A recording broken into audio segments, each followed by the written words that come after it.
குட்டீஸ், good morning. இன்னைக்கு நம்ம பார்க்க இருக்கிற கதை கூர்ந்து நோக்கினால் உண்மை விளங்கும்.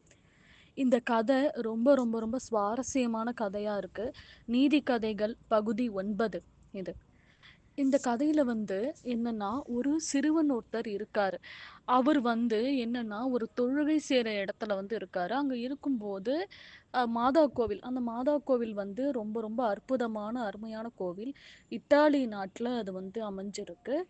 அந்த மாதா கோவில தவிர வேற எதுவுமே அங்க அந்த மாதா கோவிலுக்கு ஈடா வேற எந்த கோயிலும் அங்க கிடையாது. அந்த கோவில் ரொம்ப அருமையா இருக்கு. எல்லாருமே தொழுகை பண்ணிட்டு இருக்காங்க.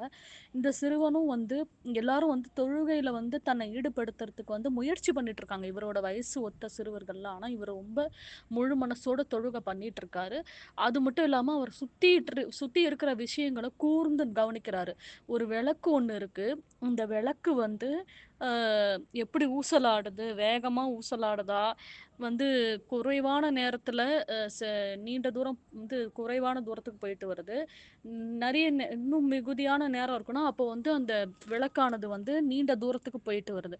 இது எப்படி அப்படின்னு சொல்லிட்டு இன்னொருத்தர்கிட்ட கேட்ட உடனே, அவர் விளக்கு இந்த பெருசாவே எடுத்துக்காம, இந்த மாரி இந்த விளக்கு கிட்ட வரும்போது, அது கொஞ்சம் தூரம் தான் இது பண்ணும். ரொம்ப தூரம் போம்போது தான் கிட்ட வரும்போது ரொம்ப தூரம் ரொம்ப நேரம் அப்படியே ஊசலாடிட்டே இருக்கும்.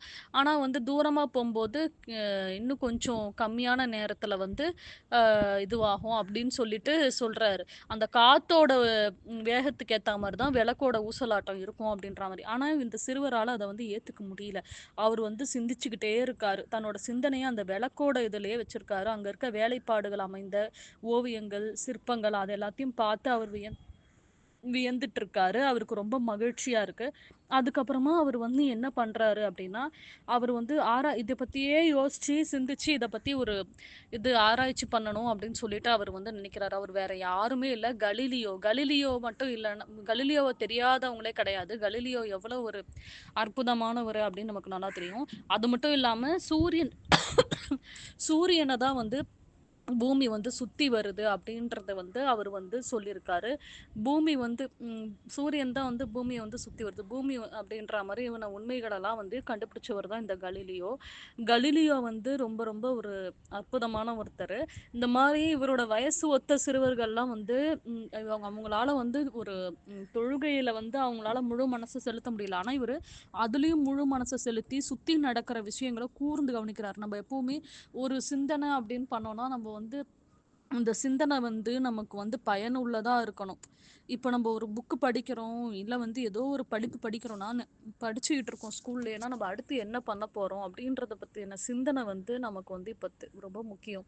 அது இல்லாம நம்ம அப்ப பார்த்துக்கலாம், அப்போ முடிவு பண்ணிக்கலாம் அப்படின்னு சொல்லிட்டு இல்லாம, நமக்கு ஒரு இலக்கோட இருக்கணும். ஒரு இலக்கோட பண்ணா தான் நம்மளால ஜெயிக்க முடியும். இவருடைய புது புது சிந்தனைகள், இவருடைய புது புது கண்டுபிடிப்புக்கெல்லாம் நெறைய எதிர்ப்பு வந்துச்சு. இவர சிறையிலலாம் கூட அடைச்சாங்க. அப்படி இருந்தும் கூட இவர் தன்னுடைய இலக்குலருந்து மாறாம, எல்லா விதமான சாதனைகளையும் கலீலியோ படைச்சிருக்காரு.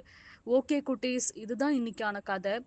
இந்த கதை உங்களுக்கு பிடிச்சிருக்கும்னு நினைக்கிறேன். லைக் பண்ணுங்க, ஷேர் பண்ணுங்க, கமெண்ட் பண்ணுங்க, சப்ஸ்கிரைப் பண்ணுங்க. உங்களுக்கு தெரிஞ்சவங்களுக்கெல்லாம் இந்த கதைய ஷேர் பண்ணி விடுங்க.